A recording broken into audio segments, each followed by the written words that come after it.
You are live. Welcome to the Shoy Show, July 25th, 2026. We only get one of these. We have a lot of topics to cover, as always. Thank you for joining. We're going to jump right into robots because this is probably one of the most interesting moments of our lives, of human history. We are going to be living with these things. We're going to be living alongside them. They are going to impact every facet, every aspect of our lives, whether we like it or not. And to some people, it's scary because we're going to lose much of the autonomy that we have. We also invite the convenience of things, right? Once upon a time, we did not have washing machines. Once upon a time, we did not have stoves or refrigerators. So it's not that technology is bad or robots are bad. These are essentially dumb robots. It's more about how will this alter my life and will it be positive or negative? We are entering the next major era of artificial intelligence. Not that AI that chats with you, but AI that can physically interact with you in the world. Now, we already have self-driving cars navigating the streets. We have warehouse robots moving millions of packages a day. We have surgical robots assisting doctors. We've had that for over 20 years at this point. What is next? When will we all have a humanoid robot walking around our homes, walking alongside us? Are we talking about 5 years from now, 50 years from now? We're going to walk through what the industry thinks the timeline actually looks like. Right now, in 2026, we're in what many people call the beginning of the physical AI era. Physical AI simply meaning artificial intelligence that's connected to a body. Instead of only answering questions on a computer, it can move, see, pick things up, open doors, and interact with the real world. We've already seen pieces of this. Self-driving cars, warehouse robots, delivery robots, factory robots. But humanoid robots, the kind that look and move like us, most of these are still in training. Think of where ChatGPT was in late 2022 when it was introduced. Impressive, but nowhere near where it is today. Humanoid robots are now at that very same stage. So what happens next? Well, they're estimating between 2027 and 2030, a lot of this is going to take place in factories. The first place you'll probably see large numbers of humanoid robots isn't your neighborhood. It's going to be in the manufacturing industry. Companies like Tesla, Figure AI, Unitree, Agility Robotics, they are building robots that can carry parts, assemble products, inspect equipment, and move heavy materials. Let's take a look at one of Unitree's robots. It's truly incredible.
Now, you can clearly see the uses for modern warfare. A robot dog, like the one you just saw on screen, I mean, that's essentially a suicide bomber. But these are the robots we're talking about. Here you want to being in see, the home. want to move, want to grab things. Unitree folds all of that into one model. It listens, looks, reasons, navigates, and manipulates all at once. In the demo, it sets a cushion on the sofa, sorts laundry into a basket, and loads a plate into the dishwasher. It also spots colors, counts medicine boxes, and pulls the exact package you asked for off a shelf. For care settings, it adjusts a hospital-style bed on a spoken command. That's the whole pitch: autonomous, stable, and able to handle interruptions, the messy reality of real homes and hospitals. And it builds on Unitree's UniFo-LM line, open world model, and vision language action releases from the past year. And they're only going to Shelf. get better. They're only going to get faster, smarter, more efficient with energy. Right now, the going rate for one of these robots is actually about $20,000. But you would expect that price to come down over time, as does all technology. So right now, the period 2027, which we are entering, to 2030, it's all about factories. Why factories? Because they are controlled environments. The floors are clean, the lighting is predictable, it won't change much, the tasks repeat over and over. So would you rather teach a robot to pick up the exact same car part 1,000 times to train it to be in the real world, or teach it to clean your teenager's bedroom? Those are two very different challenges, and two of the challenges that they need to perfect over the next 3 years. From 2030 to 2035, you're going to look at widespread business adoption. This is coming from consensus from around the world, the experts, so to say. If the technology keeps improving, the next step would be these businesses. Imagine walking into a hotel and seeing a robot delivering towels, a grocery store where robots stock shelves overnight, hospitals using humanoids to move supplies so nurses can spend more time with patients. You will see them in restaurants cleaning tables. Instead of replacing everyone, one employee might supervise 10 or 20 robots. How do you think you'd feel about that? Walking into a hotel and seeing a humanoid robot at work. Would it make the experience better or strange? I think at first it's going to take some getting used to, but at some point, if the experts are right here, everyone is going to have a humanoid robot. And I think it's just the next level of technology, the next level of convenience. Now, right now, Congress is actually talking about creating a kill switch for all artificial intelligence platforms. That means that if something were to go awry, we can hit a button and kill that robot, kill the artificial intelligence, the sentience that we have created. Now, of course, what happens when AI becomes uncontrollable? And it already is in some cases. You see recent headlines with Hugging Face, which we will get into, where one of OpenAI's models escaped their essentially quarantined environment and hacked another program, hacked another large language model. And it was uncontrollable. They could not stop it until a team of engineers went in and removed OpenAI's AI. So when you think about iRobot, you think about these sci-fi films. What happens when a robot fails to listen to its human counterpart or to human controls? That's why we would need a kill switch. From 2035 to 2045, we're going to start seeing robots in homes. Now, many people have Roombas. We have machines. We're just making them smarter. But this is when things become personal. Imagine buying a robot the same way families buy a car today. You will see them in showrooms. You will ask what they're capable of. Are they energy efficient? How long do they last? And yes, they should be able to fold your laundry, load the dishwasher, carry groceries, mow the lawn, walk the dog, keep an eye on an elderly parent Would you be comfortable with that? Maybe it even cooks simple meals. Would that save families hours every week? I think it would. Or would you be so uncomfortable with this orientation that you would refuse to have a robot living inside your house all day? I'm sure many are going to reject this technology outright. They like their independence, and you have to assume we already barely have our privacy as it stands. If you have a robot living in your house, you kind of have no privacy. Now, from 2045 to 2060, that's when things become mainstream. This is where the forecasts really become ambitious. Some long-term industry forecasts suggest there could eventually be billions of humanoid robots worldwide, not one robot for every person immediately, more likely one robot per household first, then maybe multiple robots, one for outdoor work, one for household chores, one focused on elder care, eliminating many of the tasks that we don't really want to do. Now you might ask, why isn't this happening already? We already have all of these large language models. Many people assume driving a car is harder than cleaning a house. In some ways, it's actually the opposite. Driving follows traffic rules. Roads are designed for vehicles. There's already a specific and regimented structure. A home is somewhat unpredictable. A robot has to recognize toys on the floor, avoid stepping on a sleeping dog, knowing the difference between dirty laundry and clean laundry.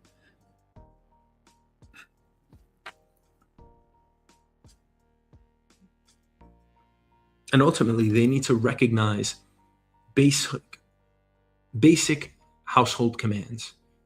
Put that over there. No, not that one, the other. That's a much harder problem than most people realize. There needs to be a much more sophisticated level of intelligence with each of these robots. The real breakthrough, here's what may surprise people.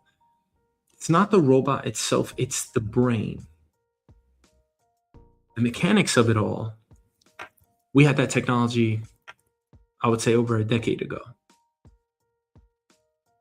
But once a robot learns a new task, that knowledge can potentially be shared with millions of other robots through a software update.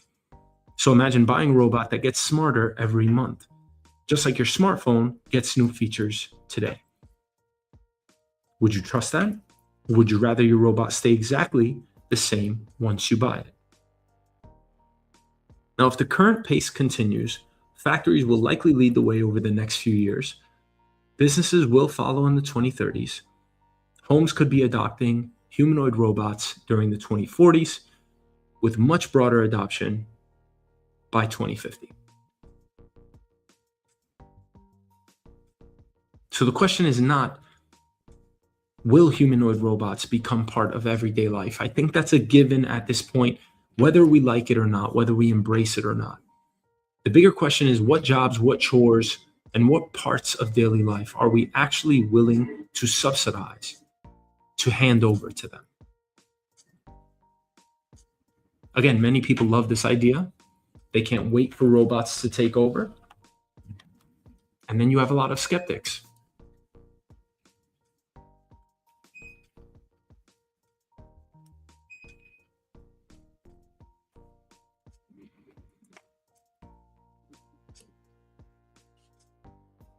Because what happens when we lose all of our autonomy?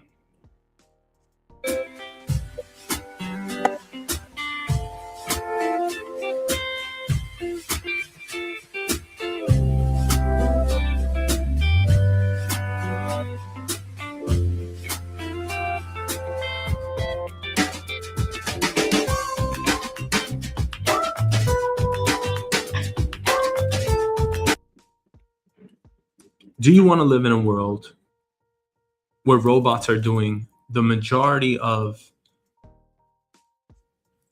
the mindless work? But there's something to be said about that.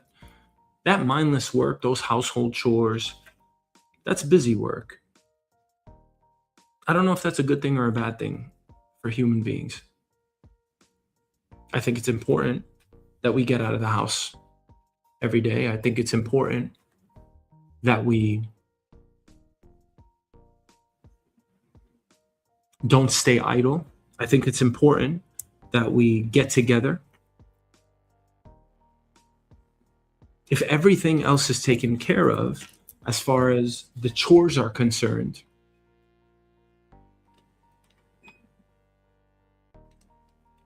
it's hard not to think about a slippery slope. Do you get to the point where we kind of lose ourselves foundationally? What I mean is, in order for you to speak English or any language for that matter, you kind of have to learn the alphabet first, right? There's a progression in this series or this sequence of events. What happens if we don't have to do our chores? And I know that may sound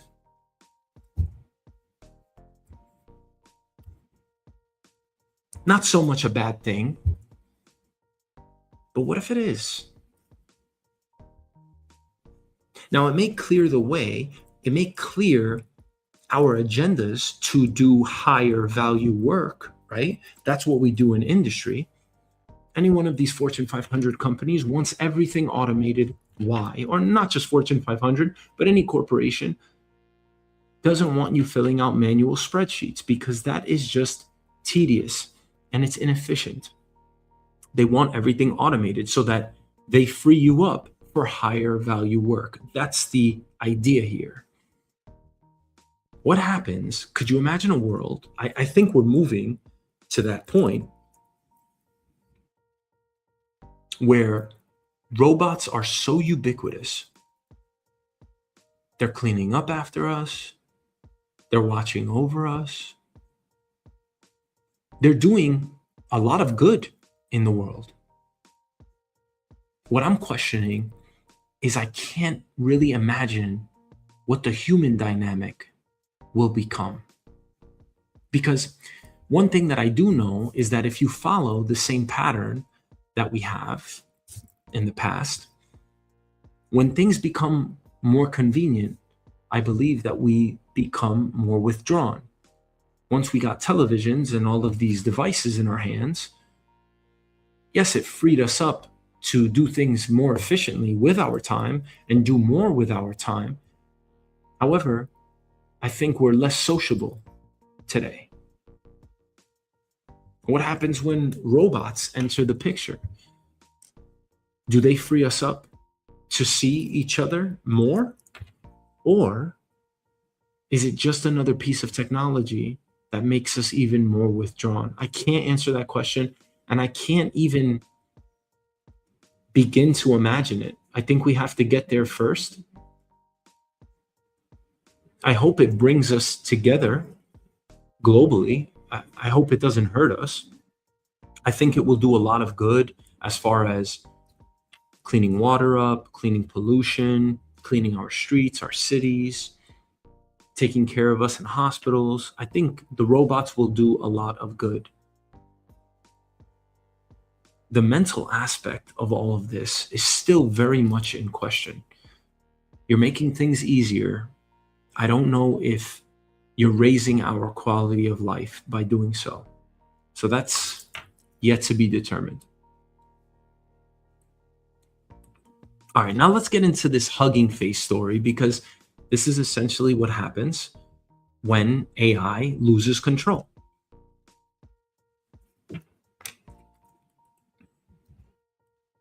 And I'd like to set the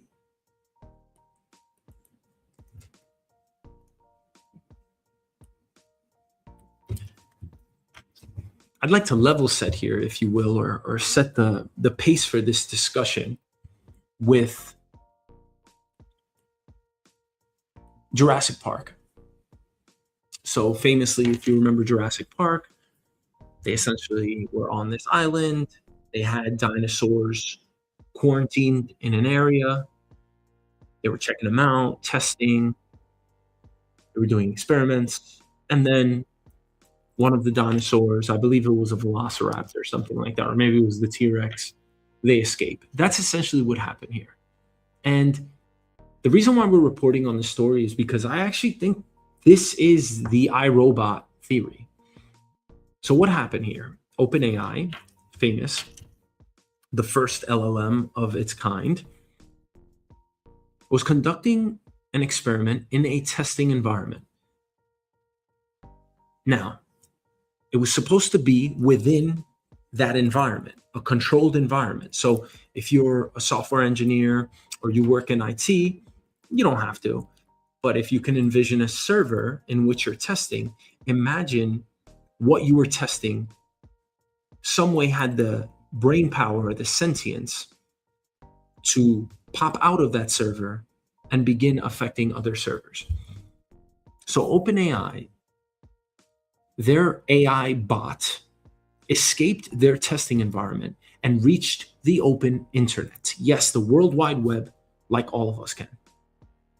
They broke into another company's production systems and tried to steal the answers to the test that it was taking.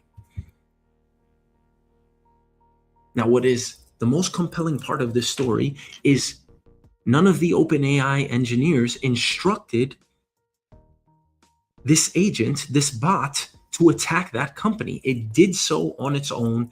It went rogue. OpenAI was testing the hacking capabilities of GPT 5.6 Sol and a more capable model that hasn't been released yet. Again, controlled environment, but the AI was smart enough to break that boundary. They were taking a test called Exploit Gym. Exploit Gym is basically a controlled hacking exam for artificial intelligence. It gives an AI software with security weaknesses and measures whether the AI can identify those weaknesses and turn them into working cyber attacks. The models were placed inside an isolated computer environment called a sandbox, which again is very familiar to most IT resources. And the sandbox is supposed to let that AI experiment out and do whatever it can capable within that server. The experiment is not supposed to affect computers outside of the test or outside of that environment. OpenAI also disabled the normal safeguards that prevent its models from pursuing dangerous cyber activity. The researchers wanted to measure the model's maximum hacking ability. But the environment wasn't completely disconnected. It could install software through an internal package proxy, a narrow gateway used to retrieve computer programs and updates. The model spent a substantial amount of computing power searching for a way onto the open internet and was successful.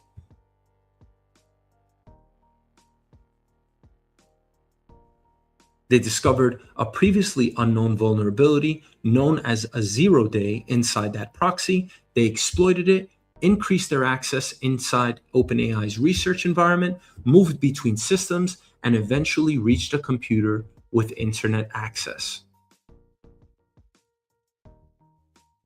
So they instructed an OpenAI agent within their own environment to be as clever as possible, hack their own systems, and try to find a way out, to see what their safeguards were like.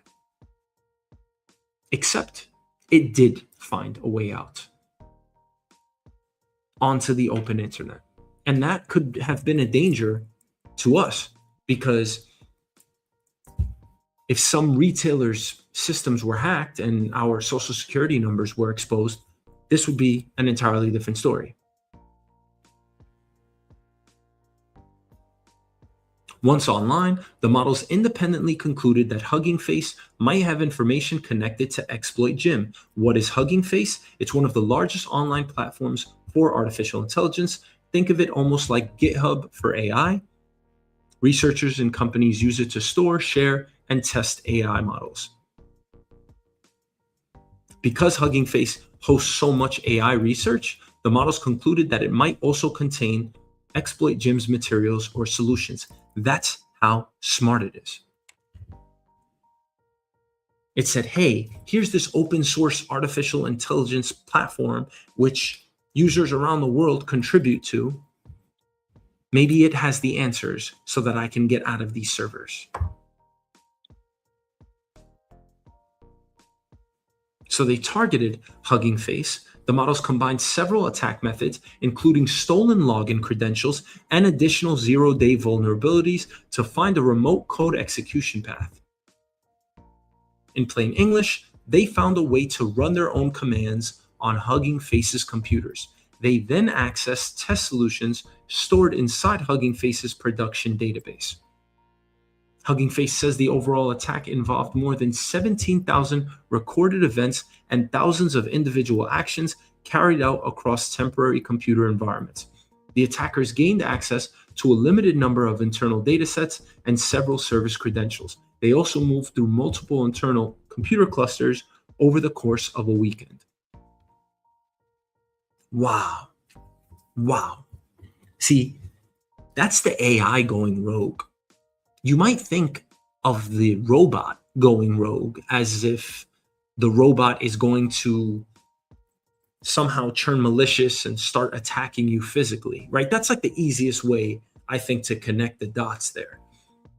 But we're not there yet because we don't have the humanoid robots, not yet at least. I mean, they're here, but they're just not being introduced at scale.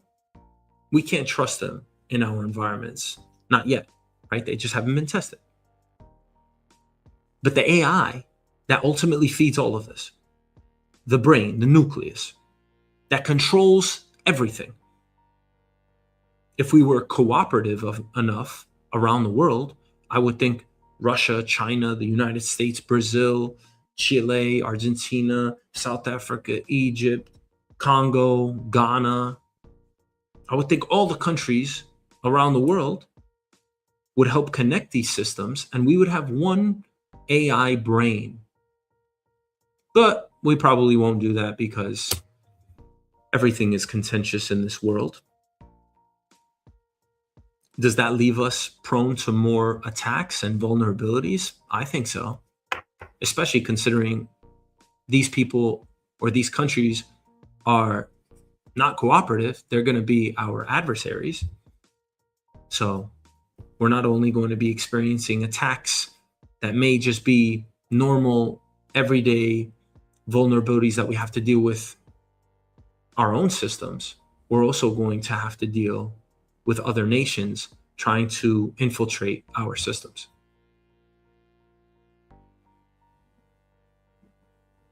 Now, Hugging Face says it found no evidence that its public models, public datasets, or user-facing applications were altered. It was still determining whether any customer or partner information was affected. OpenAI detected unusual activity inside its own systems. Hugging Face's AI-assisted security systems separately discovered and stopped the intrusion.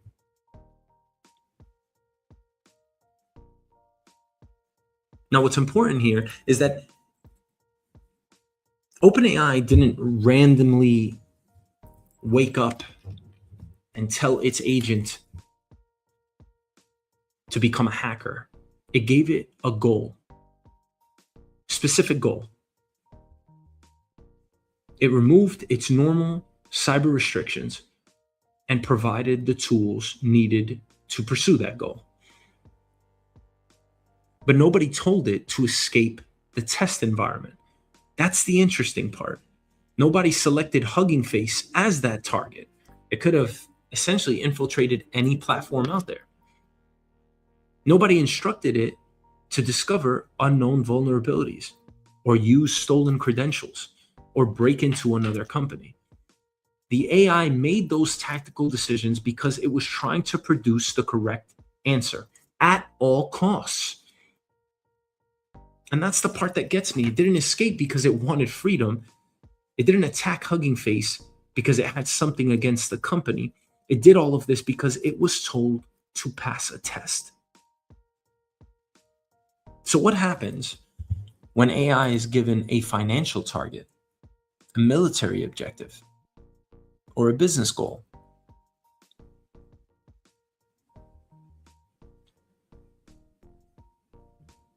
What happens when the fastest route involves doing something its operators never anticipated?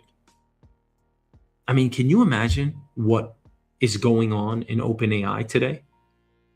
How fascinating an event like this. Ultimately, I think this was on our path. This was on our trajectory. We have to see events like this so that we can learn from them. And again, this is why Congress is now calling for AI kill switches. Because when you have something like this that's essentially uncontrollable, they couldn't stop this. They couldn't stop it until it already happened, until they figured out, oh, wow, this just got out of our own environment.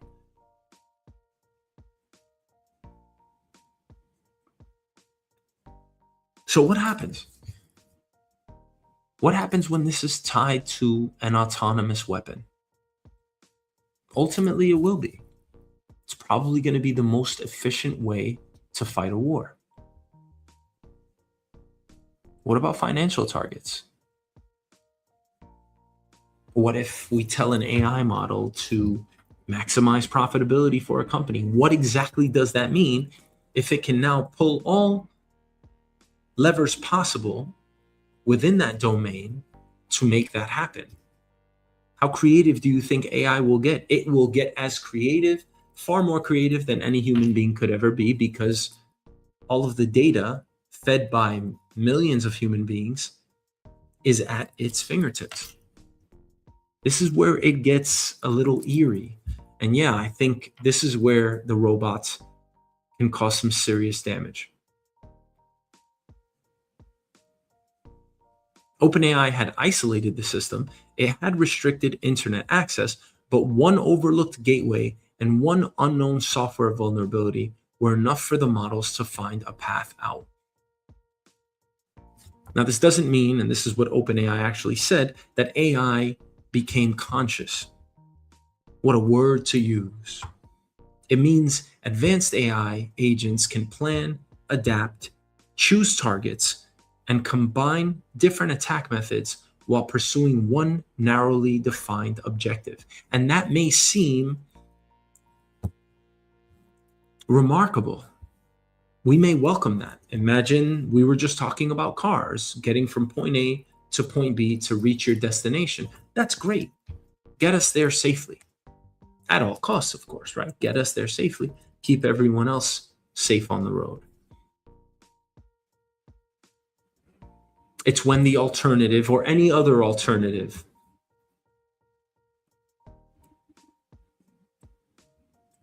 potentially occurs.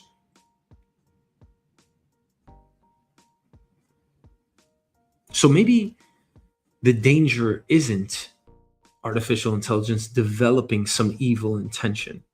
I don't think we're ever going to come close to that. I do think there are going to be some malicious people out there that decide to do some malevolent things with robots and with artificial intelligence. It's already happening today. But in this case, it seems like, and again, this wasn't a case where we had malicious behavior that we had to thwart. This was a case where AI was following our intention aggressively to every rule, eliminating safeguards, bypassing protocols, and ultimately became a problem itself that humans had to solve. So if you're thinking rogue robot, if you're thinking sci-fi film, robots going bad, churning on their human counterparts, this is essentially it, just in AI form, no physical component, but just the software doing the attack or becoming the problem here. I think this is, again, one of the most important moments in our history, because this tells you that no matter what you put in place, if you give capacity and wherewithal to these systems for them to think, for them to run, because you want to stretch the idea of our imaginations of problem solving, these things can occur. Systems can go down. People can get hurt. And fortunately enough, this happened in a controlled environment. What happens when we actually test with something like autonomous weapons? That's where my mind keeps going. What happens when we install this artificial intelligence in a completely electrified grid that's controlling maybe magnetic cars? And something goes wrong. It's trying to become more efficient. We don't have safeguards in place. It bypasses safeguards. So this incident, it's not as cut and dry as, hey, we had an AI agent that left one server after a failed experiment, or maybe an extremely successful experiment, depending on how you want to look at it, and infiltrated another company. This is far more riskier and graver, in my opinion. But it's good that we saw this example only happen in the intangible realm, on the open internet, rather than in the physical world. Because I think if something like this, the equivalent of this in the physical world, I think people have to die. I don't see a situation where humanoid robots are faced with specific goals such as these and people don't get hurt.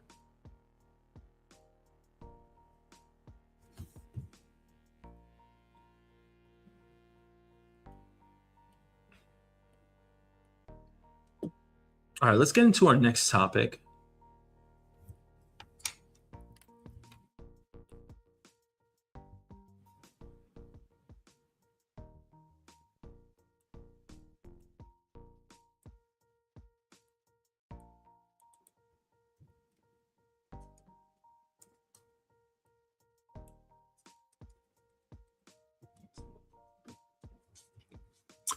All right, this is a tough video to watch. I mean, it's not super tough. We've all seen something like this. I'm just going to read what the tweet says. Violent leftist attacks street preacher for preaching the truth about LGBT. The radical left are ready to commit assault, even murder, to stop the truth from being spoken. Evil is driving them. We are not afraid. Now, this comes from a Christian, whatever that means to you, right? That may mean something. It may mean nothing to you. But I am Christian. I love God. God is the most important thing in my life. And if you took God out of my life, I don't think I would have a life, period, full stop. That's the best way I can put it. Now, with that said, I have had gay friends. I have spoken to many gay people in my life. I have gay friends now, still. I've spoken to a few transgender people. I don't see a difference. If anything, I think they're happier than the normal person. So there's that. Do I see a problem with the way they live? Absolutely not. Not even close. I'm Christian. I love God. I see no problem with the way they live. And I know that if I truly love God and God is love, then there would be no way that I could ever persecute or condemn, or the most important word I think that we can use here, because I am quoting scripture, is judge them. I cannot judge them. Now, what I love to bring up to people when they consider another person's wrongdoing is,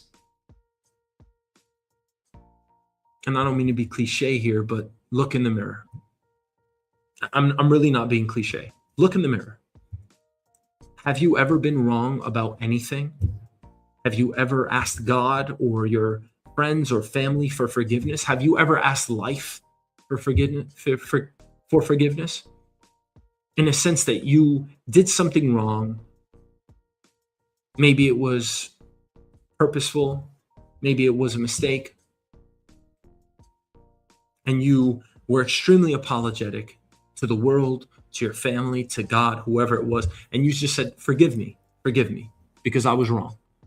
And maybe you considered yourself foolish. Now, in that case, do you deserve a second chance, or a third, or a 10th? So even if you think that the LGBTQ community is wrong, it comes back to one thing and one thing only: to each his own. There's nothing else to say, in my opinion.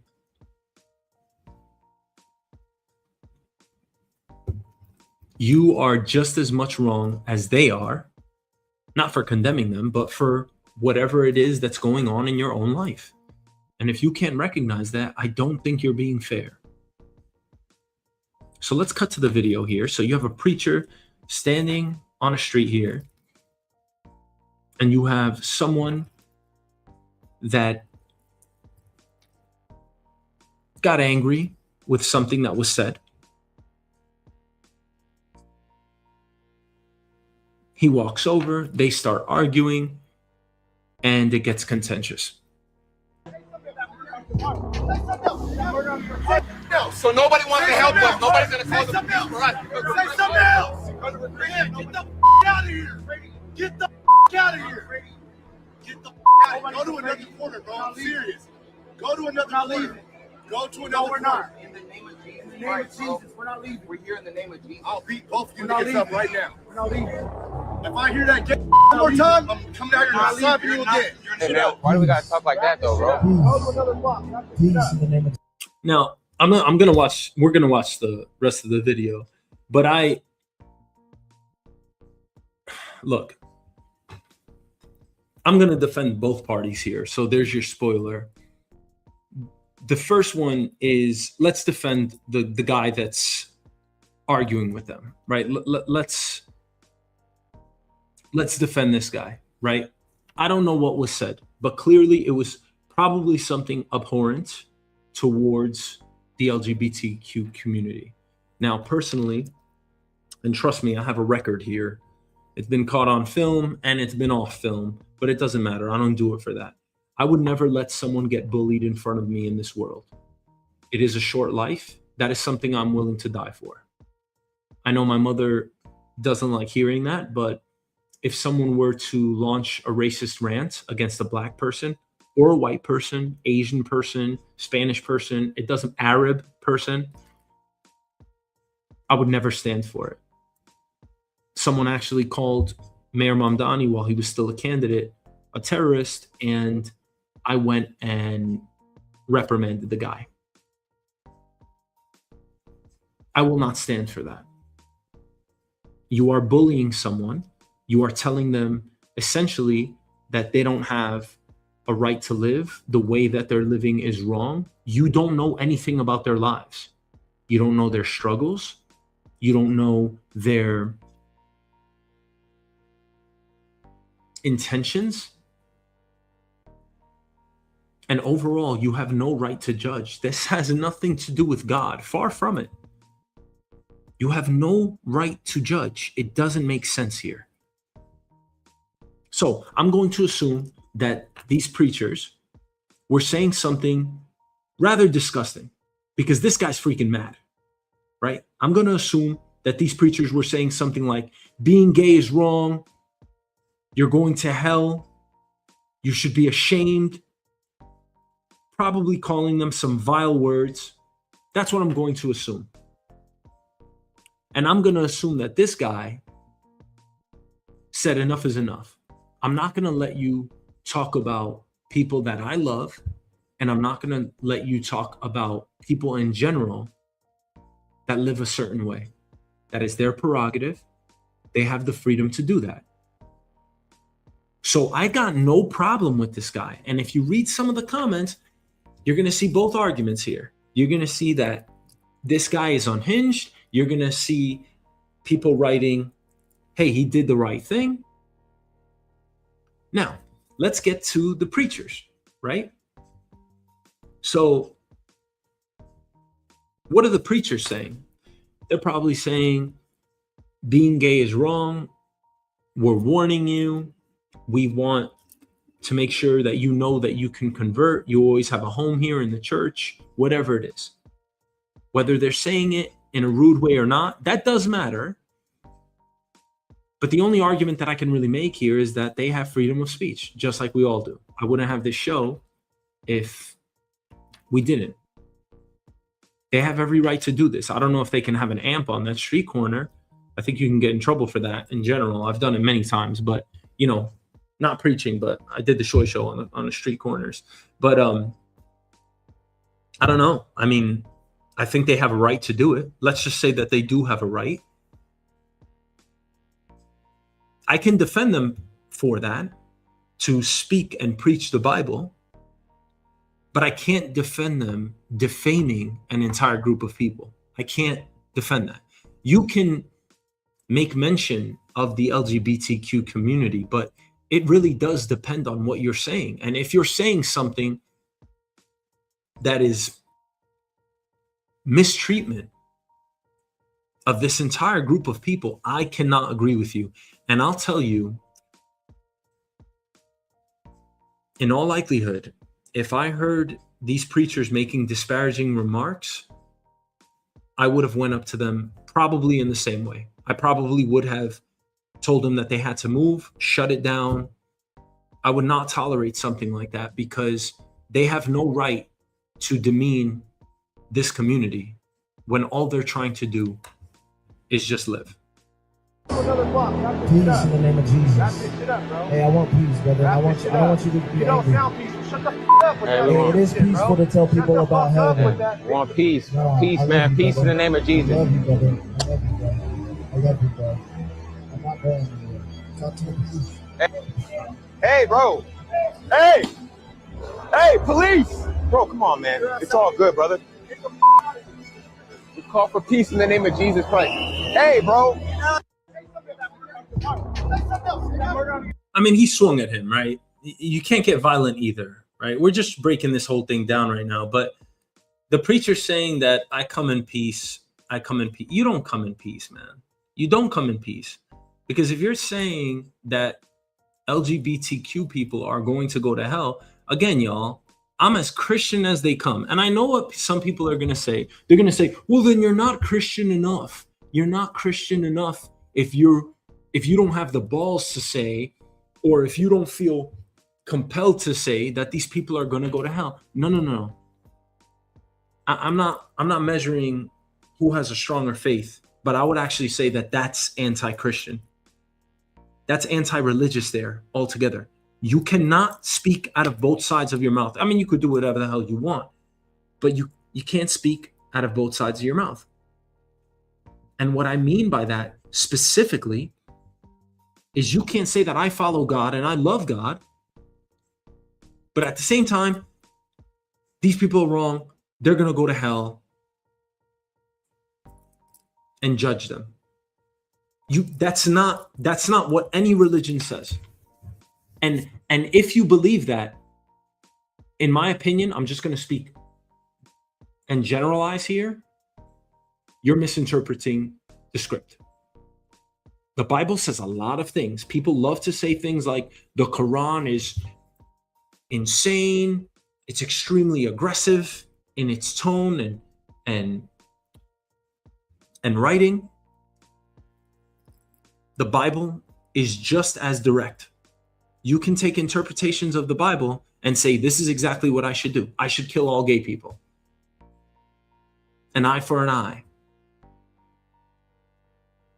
You get caught stealing, the punishment should be your hand gets cut off. Maybe your entire arm gets cut off. I mean, you can take some wild interpretations from all scripture. So don't narrow it down to Christianity or Islam or any other religion.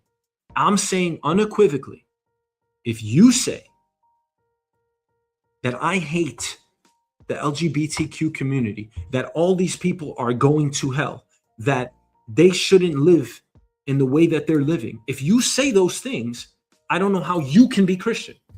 That's what I'm saying. That I firmly believe this.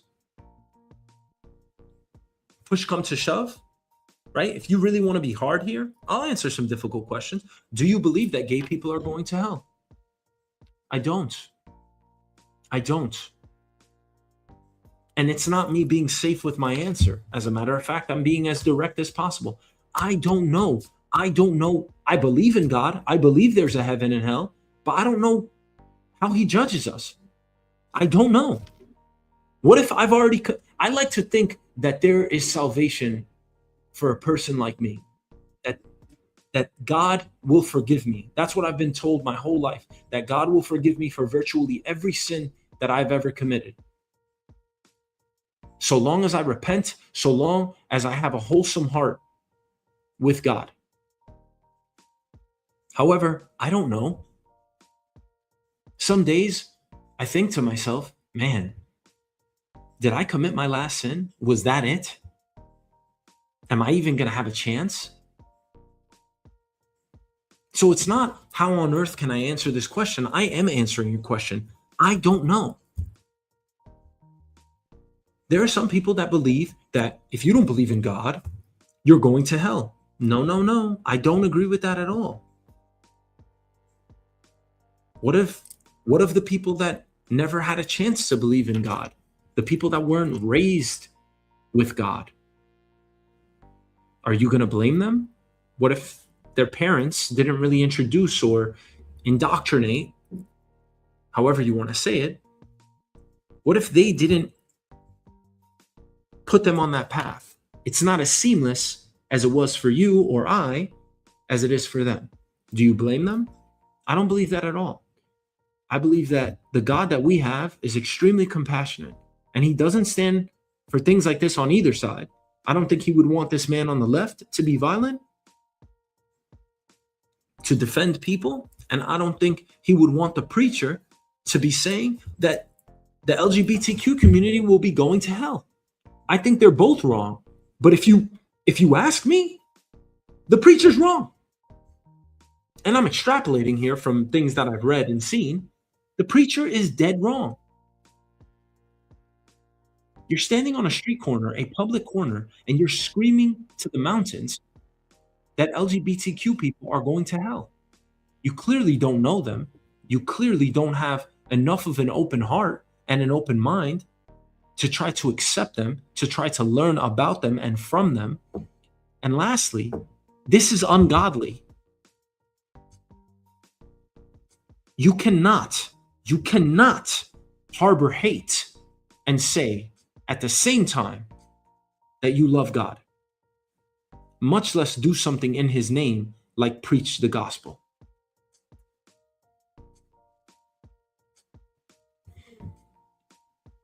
All right. Next topic.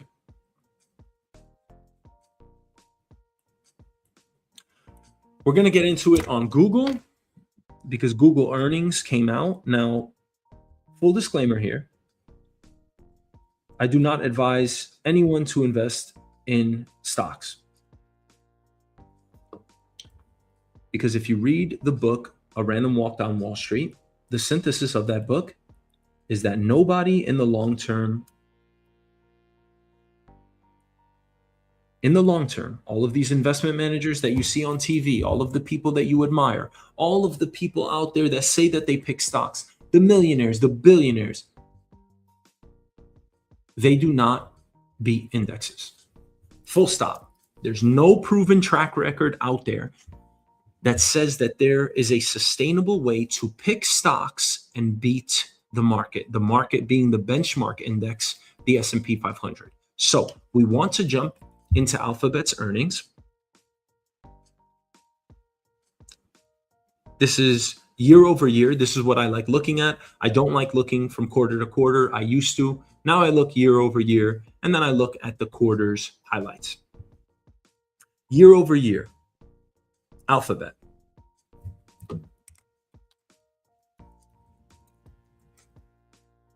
a $4 trillion company, their revenues grew 24%. The way that you look at that is if you have your business, and by being a share owner of Google, you are part owner of that business. Your business grew in the last 12 months, the last 4 quarters, 24%. There isn't a business owner on this planet that would not take 24% and not only be delighted, but essentially call it a miracle. If you're growing 24% year over year, it's a miracle. That does not happen with an ordinary business. It does not happen with a $4 trillion company. It happens with companies like Google. Now, their operating income,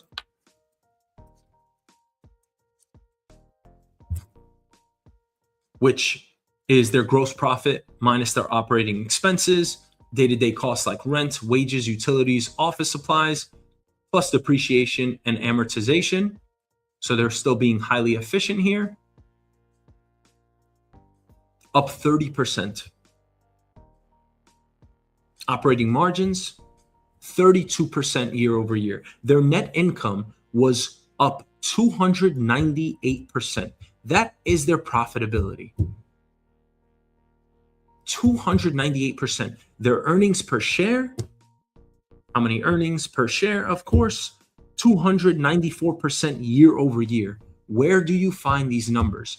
Advertising was up 14% over year. Search and other, this includes search ads and other Google services revenue, up 17% year over year. YouTube ads growing 13% year over year. Google Cloud up 82%. Operating cash flows up 41%. Capital expenditures up 100%. They doubled.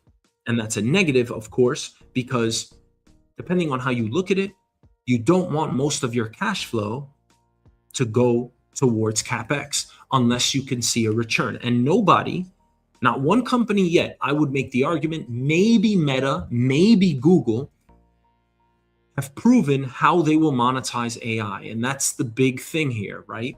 You're building out all of these AI data centers. You're building out all of this infrastructure. When will it pay off? We've been asking this question ever since ChatGPT was introduced.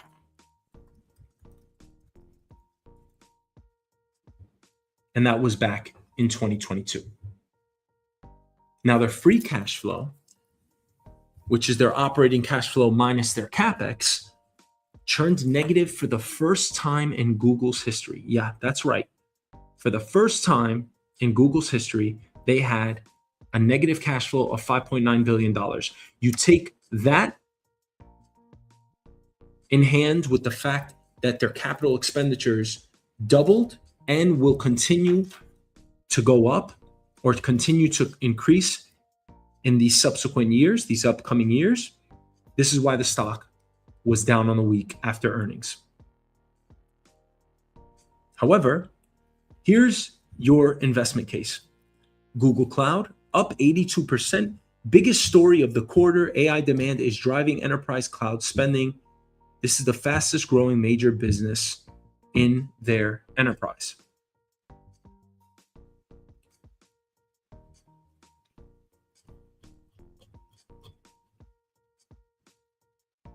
Search is still growing.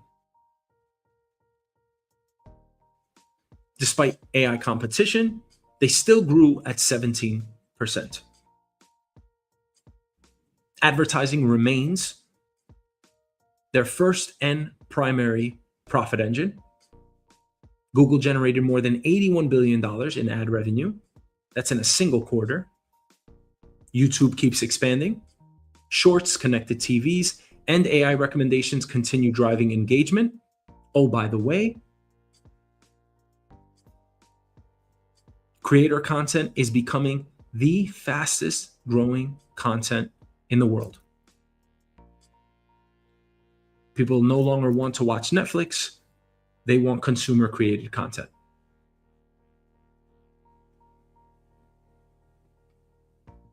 Overall, margins improved, higher profitability. Headline earnings were boosted. Net income and EPS included a large one-time gain from Alphabet's SpaceX investment. Of course, AI spending is unprecedented. Nearly $45 billion went into chips, servers, and data centers. That's the big negative here.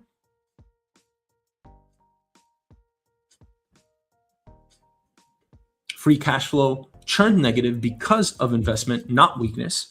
Google intentionally spent more on AI infrastructure than it generated in operating cash during the quarter. The long-term question is simple. Will these AI investments generate enough future profits to justify the record spending? Now, again, my thesis here, if you're going to invest in the market, you stick with indexes. They are diversified. You can withstand the swings and the volatility in the market. However, if you are going to select stocks, you select a stock of this magnitude. Dozens of products. Best in search. Google Cloud growing at record rates. Revenue for a $4 trillion company growing 24% year over year. It doesn't get better than these numbers. Net income, 298%. If you're gonna pick stocks, you pick the Ferraris of the stock market. These stocks. There's only a handful of them. And we're not just talking about the Magnificent Seven. Do your research. Look at current ratios, how much debt they have. What are their what's the return on equity, return on overall investments? How fast are they growing insofar as revenue is concerned, or EPS? Are they paying you a dividend? Those are the companies you want to invest in. All right, next topic, fake streams. And this just, we have to get,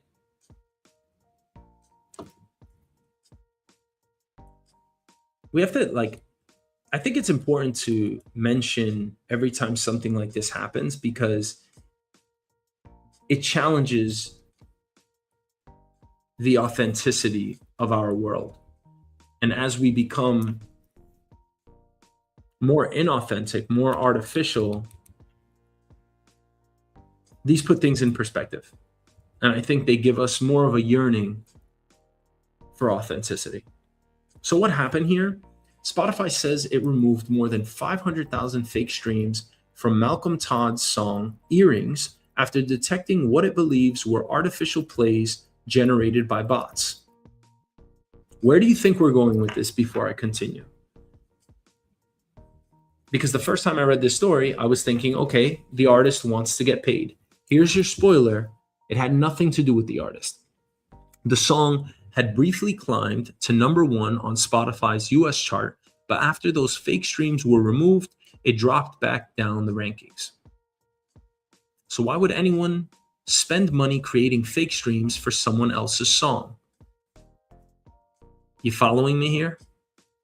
It's not where my brain went immediately, but if someone's doing something this devious, there's probably an end game. According to multiple reports, the timing lined up with a $3 million prediction market bet on Kalshi, where people were betting on which song would become the most streamed track in the United States before the end of June. Before the sudden surge, traders had given Malcolm Todd less than about a 3% chance of finishing first. If you bought those long shot contracts and then somehow made the song reach #1, the payout was enormous.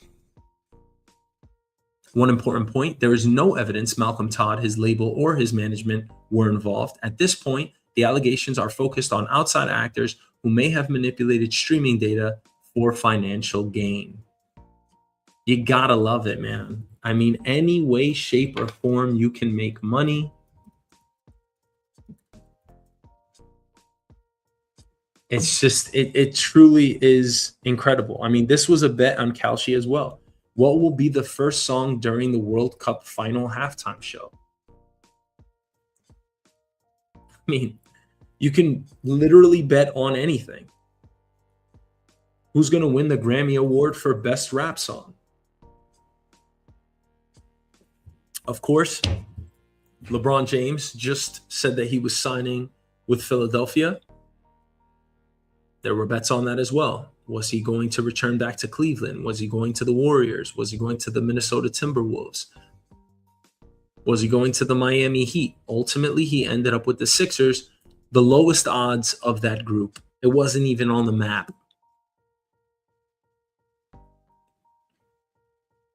And I'm sure if LeBron James would have shared that information with someone outside of his own mind, he might be culpable. In all likelihood, he would be.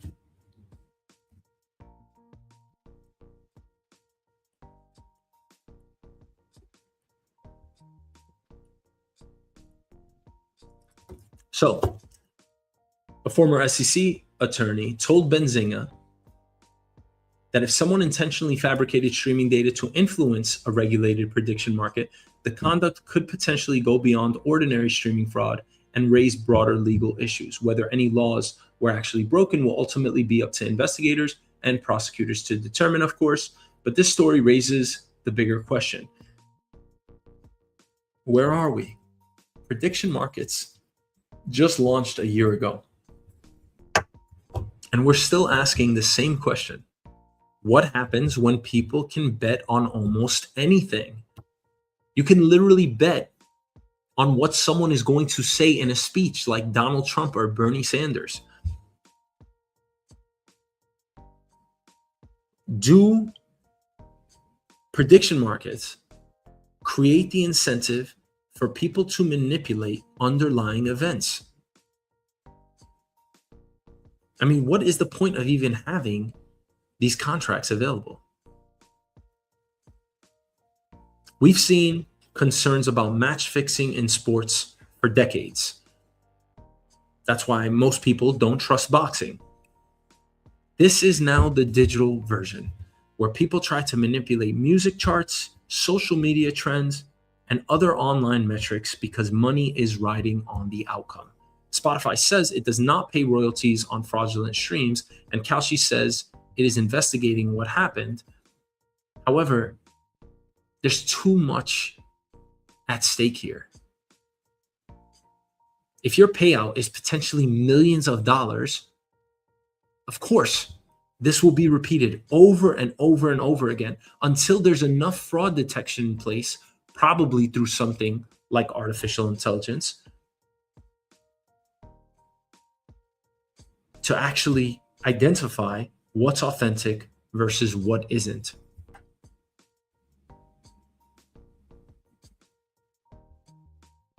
Can you even believe we're talking about this? Bot streams for music are a problem because unfortunately, this is a zero-sum game.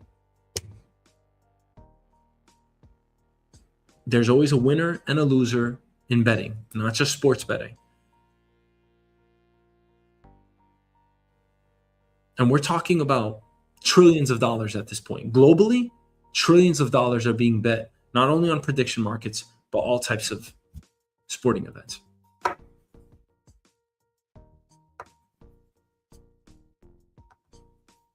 And I think it just undermines the integrity of all betting, because this makes me not want to bet, considering I know that there could be some type of fix.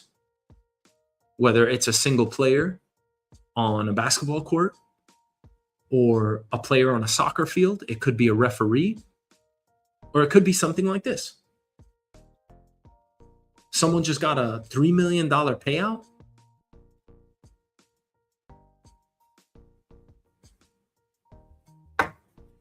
I mean, it just seems too easy to manipulate. Here's a better question. How many things, for every one of these that Spotify does catch, how many do they not catch? How many go undetected? Meaning, how much money is being exchanged essentially in some black open market that we don't know about. It's literally happening right underneath our noses.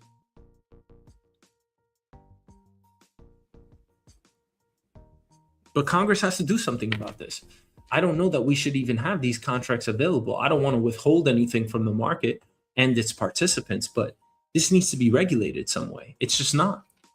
This is the wild, wild west out here. And unfortunately, people are going to get burned. It's not just the corporations losing money. They're taking on the bet, but it's usually matched with the other side, right? So if I bet that the Los Angeles Lakers are going to win a game, then there's someone on the other side taking that bet that's saying that they won't.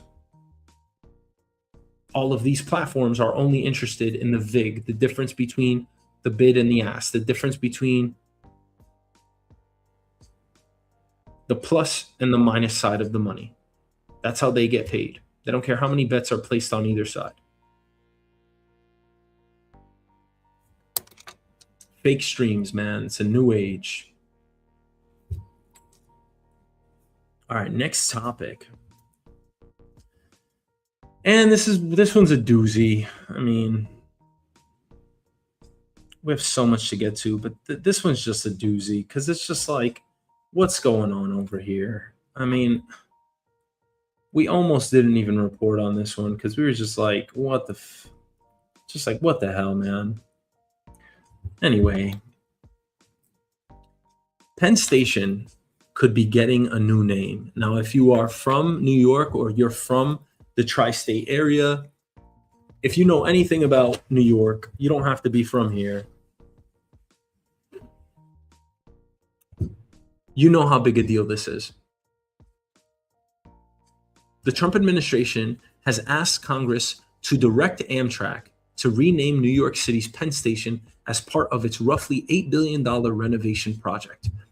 Now, while the proposal doesn't officially name a replacement, Transportation Secretary Sean Duffy has previously suggested Trump Station, and the administration has made clear it's open to honoring President Trump. How many things are we going to place his name on? How many? I mean, we've reported on things like this before, right? Because he wants to put his name on virtually everything. The Trump Kennedy Center, the Washington Monument. Why would you want to be glorified while you're still alive? It shows me that there's a lack of empathy for the rest of the world, because if you were truly thinking about your constituents and the rest of the world, you wouldn't have any time to ask for the glorification of self. Why would you ask for this? Why? There's only one thing and one thing only. He's trying to create and protect his legend. And I use the word create not lightly because he has not stopped. Trump's legend is Trump's legend. It's already here, but it's still evolving. And to him, it can only become greater. The way you make it greater is by placing your name on monuments, making sure that after you are long gone, people can look and point to the name and read about the history of the individual.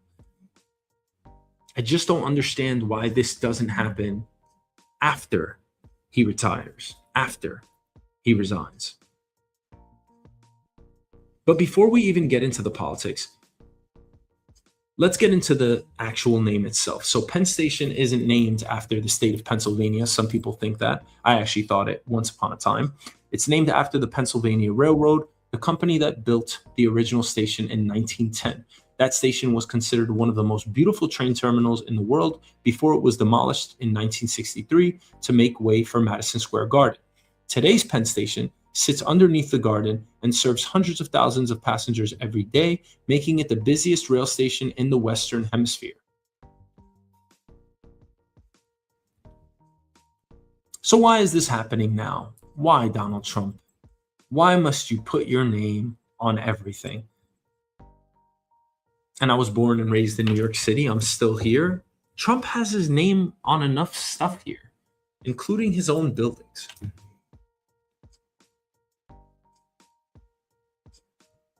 So why is this happening now?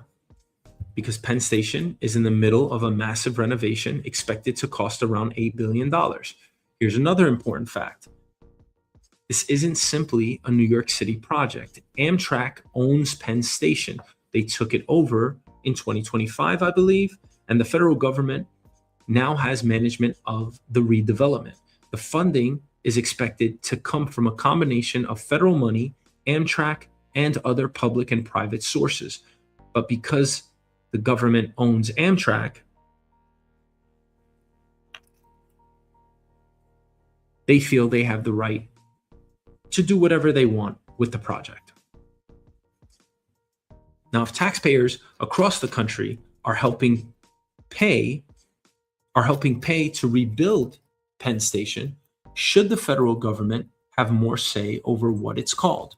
Or should the people of New York have the final say because it's their station and their city? Not surprisingly, the proposal has already drawn criticism. Representative Jerry Nadler, whose district includes Penn Station, called the idea a vanity project, arguing Congress should focus on improving the station rather than changing its name. Transit advocates have made a similar argument, saying commuters care far more about cleaner platforms, fewer delays, and better service than whatever name appears on the building. But this debate goes beyond one station. Should major public landmarks be named after sitting presidents at all? This question keeps coming up because Trump keeps trying to put his name on everything.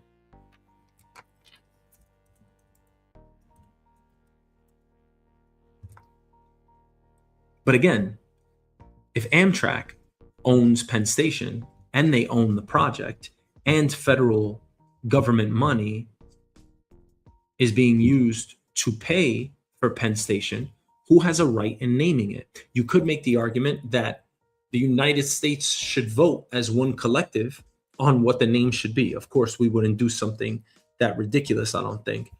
However, it's being built in our city. It's being built in New York City. So shouldn't we have a right?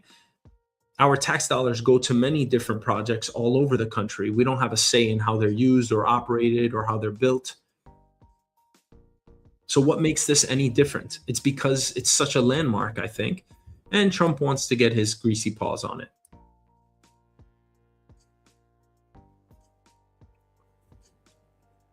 Now, of course, throughout American history, airports, highways, bridges, and government buildings have been named after presidents. We have them all over the US. But that often happens after they leave office.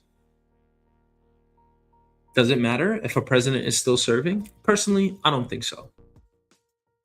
Does it matter to the extent that he or she is asking for their name to be placed on everything? I think so. I think that's ridiculous. I question what Trump's motives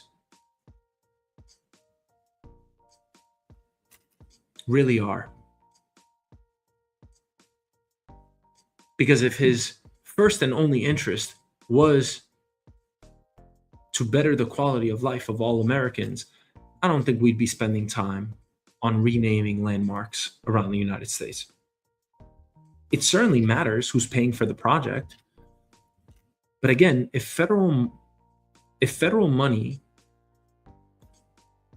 is being allocated all across the United States, does everyone have a say in what a name should be or how it's built? I don't think so. It's our project. It's in New York City. If anything, it should be Connecticut, New Jersey, and New York deciding on what the name should be. And that's the tri-state, and that's the majority of the commuters that come into Penn Station. Of course, if Washington is helping fund the renovation, does that give the federal government a stronger voice in deciding the station's future? They ultimately have the final say. We can understand that. For now, nothing has changed. The station is still Penn Station. I would think most New Yorkers would reject this idea. And Congress would ultimately have to approve any name change.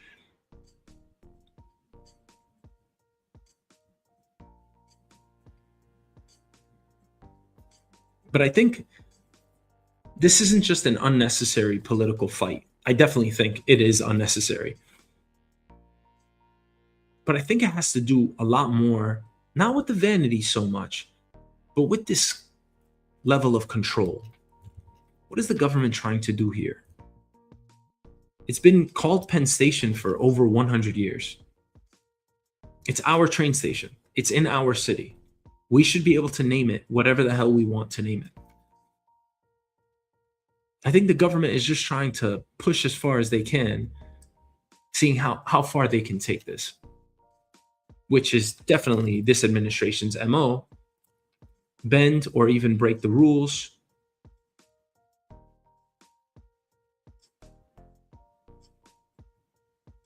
It just seems like it's another lever they want to pull just to see if they can get away with it. Thanks for watching. See you next time.